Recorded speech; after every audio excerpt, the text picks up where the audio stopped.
Les Gaulois sont un peuple celte qui s'installe en Gaule, l'actuelle France, vers 800 avant Jésus-Christ.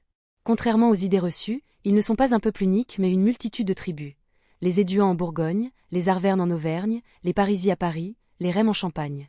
Jules César recense plus de 60 peuples gaulois différents dans la guerre des Gaules écrite en 52 avant Jésus-Christ.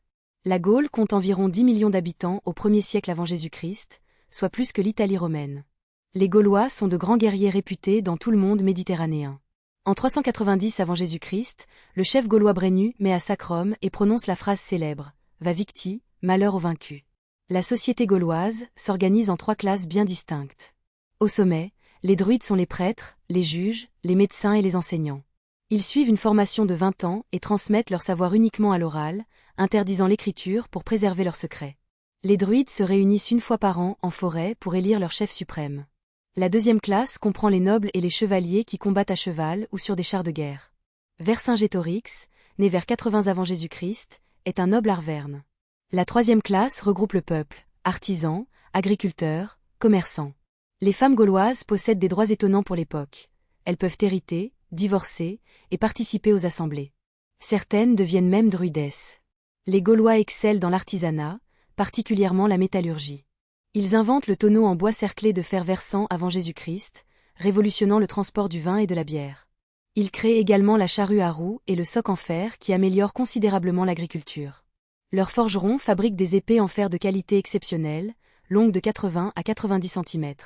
Les Gaulois maîtrisent l'émaillage, technique qui consiste à fondre du verre coloré sur du métal. Leurs bijoux en or et argent sont admirés dans toute l'Europe. Ils frappent leur propre monnaie des 3 cents avant Jésus-Christ. Le commerce est florissant. Ils exportent du blé, du fer, des esclaves et importent du vin d'Italie. Un amphore de vin romain vaut un esclave gaulois. La religion gauloise est polythéiste avec plus de 400 dieux différents. Teutatè est le dieu protecteur de la tribu, Tarani le dieu du tonnerre représenté avec une roue, Ésu le dieu de la guerre. Les Gaulois croient en la réincarnation. Ils pensent que l'âme ne meurt jamais mais passe d'un corps à un autre, ce qui explique leur bravoure au combat. Les druides pratiquent les sacrifices dans des clairières sacrées, souvent près de sources ou de chênes. Ils utilisent le buis cueilli sur les chênes avec une serpe d'or, lors de cérémonies le 6e jour de la lune. Les Gaulois célèbrent 4 grandes fêtes annuelles. Samin le 1er novembre, Imbolc le 1er février, Beltane le 1er mai, et l'Unyazade le 1er août. Samin deviendra Halloween. Les Gaulois vivent dans des oppidums, villes fortifiées construites sur des hauteurs. Bibracte, capitale des Éduans, s'étend sur 135 hectares et compte 10 000 habitants vers 50 avant Jésus-Christ. Les maisons sont construites en bois et torchis, avec des toits de chaume. Chaque maison mesure environ 50 mètres carrés et abrite une famille de 5 à 7 personnes. Les Gaulois dorment sur des paillasses, cuisinent sur un foyer central et gardent leurs animaux dans la même pièce en hiver. Leur alimentation se compose de céréales, de viande de porc, de bœuf et de mouton, de légumes comme les fèves et les navets. Ils adorent la bière qu'ils appellent cervoise et organisent de grands banquets où l'on mange allongé. Les Gaulois portent des braies, ancêtres du pantalon, une tunique et un manteau appelé sais. En 58 avant Jésus-Christ, Jules César entreprend la conquête de la Gaule avec 8 légions, soit 40 000 hommes. Pendant 7 ans, il soumet progressivement les tribus gauloises.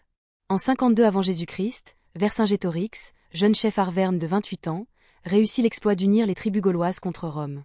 Il remporte une victoire éclatante à Gergovie où César perd 700 hommes.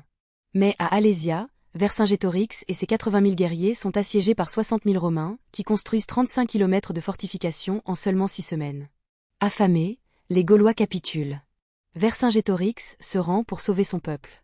Il est emprisonné 6 ans à Rome, puis étranglé en 46 avant Jésus-Christ. La Gaule devient romaine, mais la culture gauloise survit. La langue gauloise est parlée jusqu'au 5e siècle après Jésus-Christ.